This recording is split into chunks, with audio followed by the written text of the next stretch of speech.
Get breaking news alerts and special reports. The news and stories that matter, delivered weekday mornings. November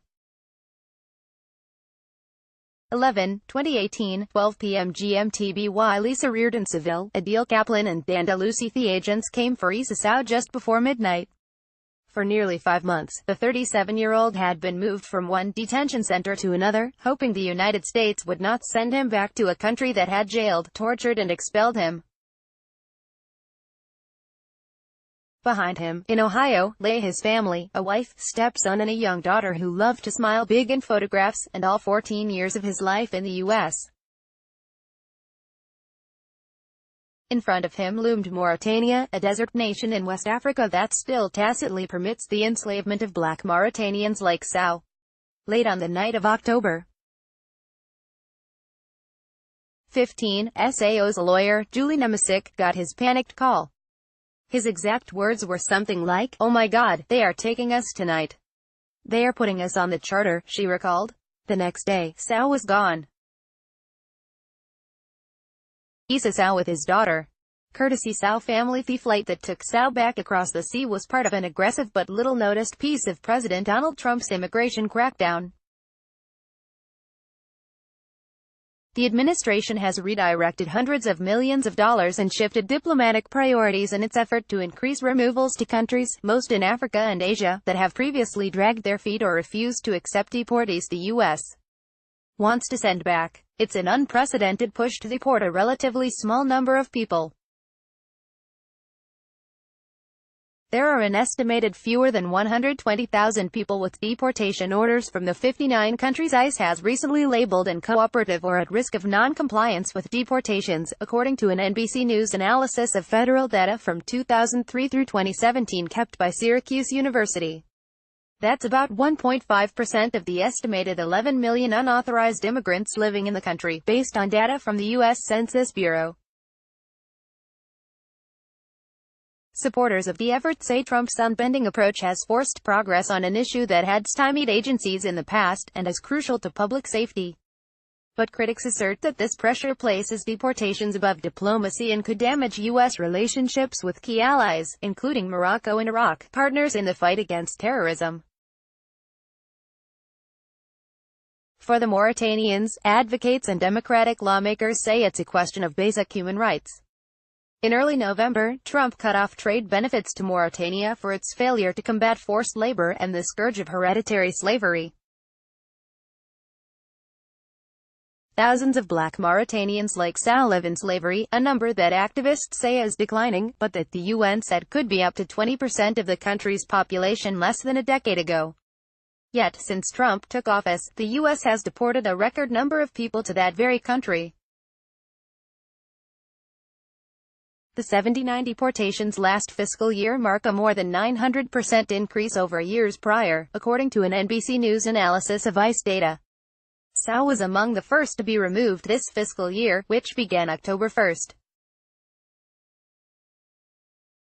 ICE said 22 Mauritanians are currently in custody and could soon be returned. This isn't just about immigration, said Nemesic, Sao's attorney.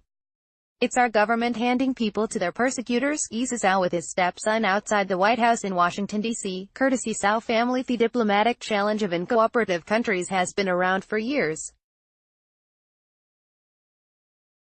Prior administrations tended to view so-called recalcitrant countries, nations unwilling to accept deportees, as a relatively minor issue in the wider diplomatic landscape. But not the Trump administration. In his first week after taking office, Trump signed an executive order directed at enhancing public safety by cracking down on immigration. Tucked within it was a mandate to diplomats to make accepting deportees a priority in negotiations with foreign countries. In fiscal year 2017, the number of people deported to countries on the list of recalcitrant nations more than doubled, from 970 to 2040. Toward the end of the Obama administration, recalcitrant countries became a pet issue of congressional Republicans. Among them was then Sen. Jeff Sessions, who served as Trump's attorney general until last week, and his former senior advisor Stephen Miller, who has shaped the president's hard line on immigration. Under pressure from legislators, the Obama administration had increased the deportation of immigrants with criminal records and histories of violent crime. There had also been an uptick in deportations of immigrants like Sao, who'd been living in the U.S. without status for years despite orders of deportation. Amal Hanna, of Warren, Michigan, holds a photo of Donald Trump on June 16, 2017, outside the Patrick V. McNamara Federal Building during a protest in Detroit. Hanna joined hundreds others to protest the recent ICE raids in which more than 100 Iraqi nationals in Metro Detroit were detained. Tanya Moutsalyas, MLive.com. Via AP Philo. When the Trump administration took office, Miller led an effort to zero in on deporting people from nations on ICE's list of recalcitrant countries, including failed asylum seekers who had lived in the U.S. with deportation orders for years. Two former and one current U.S. official told NBC News. Miller maintained that it was a law enforcement issue, said former U.S. Ambassador to Vietnam Ted Osius. Some thought it was a racist policy, as it targeted African and Asian nations, in closed-door negotiations and by levying a record number of visa sanctions. The Trump administration tried to force the deportations through, as countries that had resisted accepting U.S. deportees for decades quietly began to acquiesce. ICE sweeps became more frequent. Some who were arrested had long criminal records and convictions for violent crimes. Many did not. Immigrants like Sao, who had no criminal record but had lost his bids for asylum, had always been near the back of the line for deportees. Suddenly, deportation loomed much more likely. A spokesman for ICE said that while it continues to prioritize threats to public safety, the agency will not exempt classes or categories of removal aliens from potential enforcement. Working in conjunction with the State Department, the Department of Homeland Security has made tremendous progress, ICE officials told NBC News, adding that countries are obliged under international law to accept deportees. As deportations picked up, the list of nations officially deemed recalcitrant by ICE shrank from 20 to 9. We consider all options at our disposal, a State Department spokesperson told NBC News, taking into account complex bilateral relationships, foreign policy priorities, and other extenuating circumstances. In many cases, diplomatic efforts are successful in addressing the problem, the spokesperson added. But nations that don't cooperate are increasingly facing retribution. Since September 2017, DHS has imposed visa sanctions on 6 countries. Only 2 countries had ever been sanctioned before over deportations. That hardline approach has proven effective, said Michelle Thorenbond, a former State Department official, who worked on the issue of recalcitrant countries under Obama. We are seeing real success, probably because countries believe they'll be sorry if they don't comply, said Bond. But others argue this push to deport could put other diplomatic priorities at risk. The administration has not hesitated to bully smaller nations to force compliance with the new policy, said Osius. It has been extremely damaging in Laos and Cambodia, where relationships have sunk to new lows. More strategically important countries are also in the administration's crosshairs.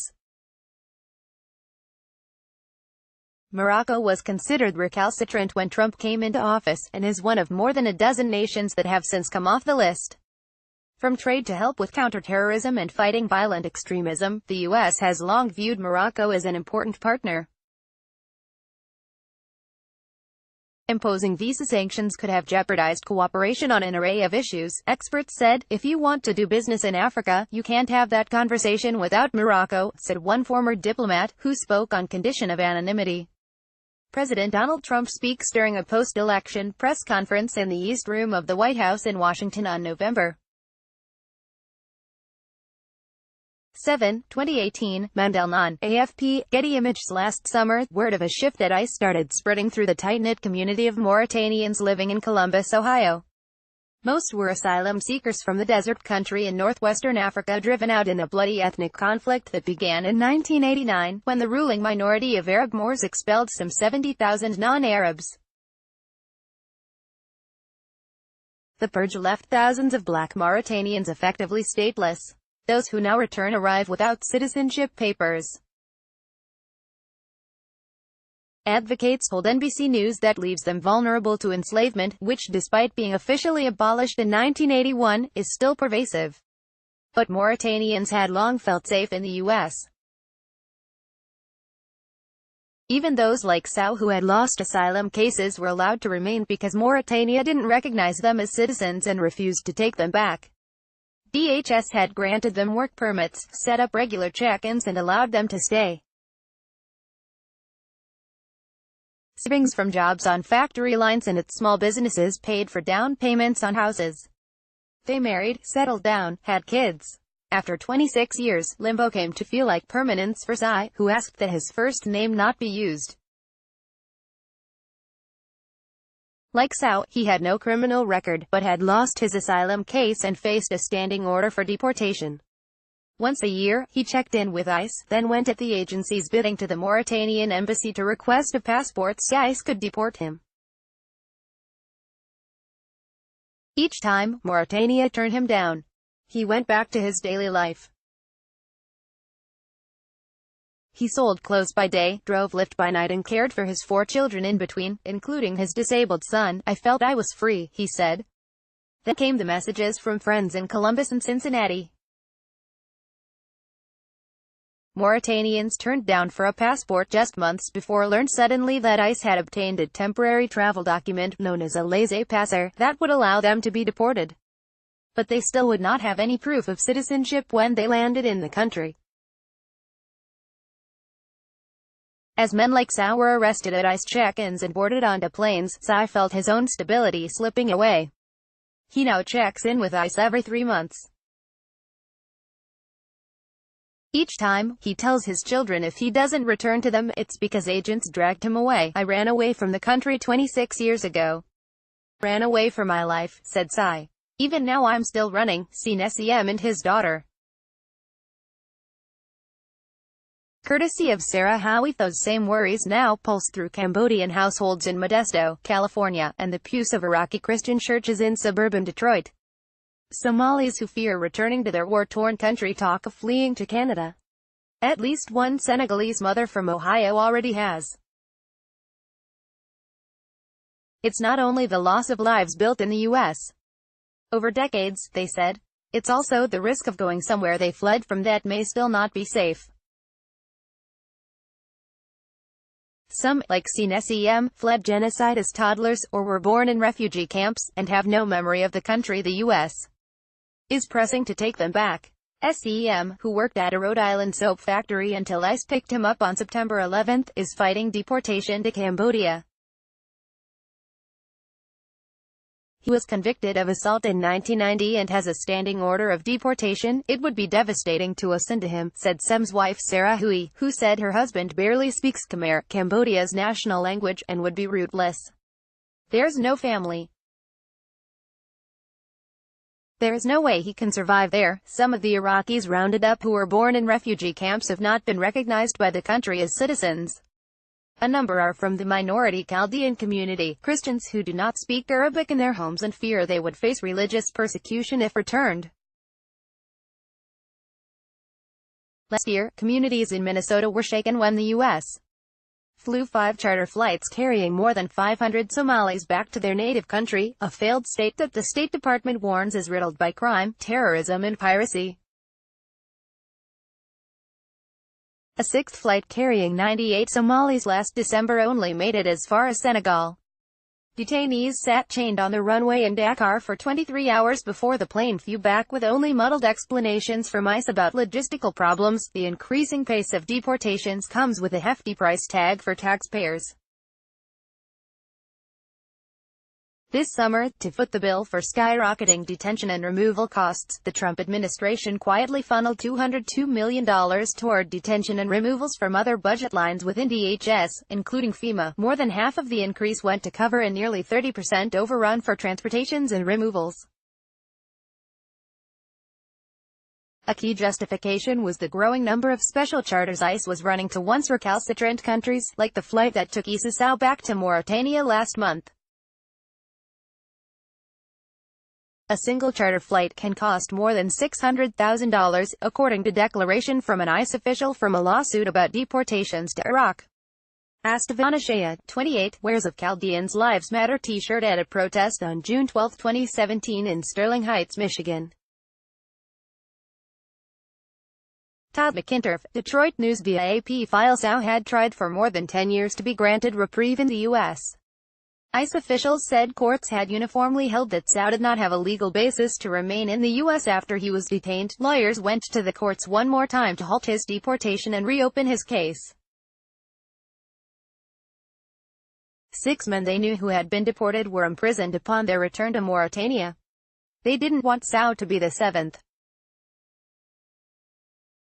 A court turned Sao down on October 15. That night, ICE took him away. After the scramble to confirm that Sao was in fact gone, Ohio waited. His family hoped he would call.